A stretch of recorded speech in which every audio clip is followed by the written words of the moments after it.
தன்னை அன்னபூரணியிலிருந்து அன்னபூரணி அரசு அம்மனாக மாற்றிக்கொண்டு அதே பெயரில் தொண்டு நிறுவனம் ஒன்றையும் நடத்தி வந்தார்.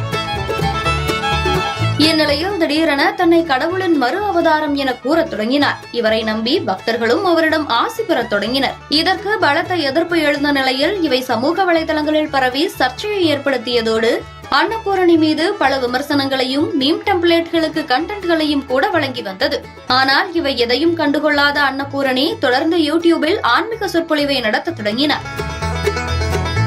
ஆன்மீக சொற்பொழிவு என்றால் மக்களை கூட்டி அவர்கள் முன் ஆன்மீகம் குறித்து விளக்கி அதை பதிவிட்டு போடுவது அல்ல. உங்கள் துறையில் வெற்றி பெறுவதற்கான வழி, மனவேதனைகளுக்கான தீர்வு, பிறப்பும் இறப்பும் உங்களுடைய விதியா என்பன பற்றிய வீடியோவாக பேசி வெளியிட்டு வருகிறார். நானும் எனது இரண்டாவது கணவர் அரசும் இல்லாமல் ஆன்மீகமே இல்லை என்று கூட கூறியுள்ளார்.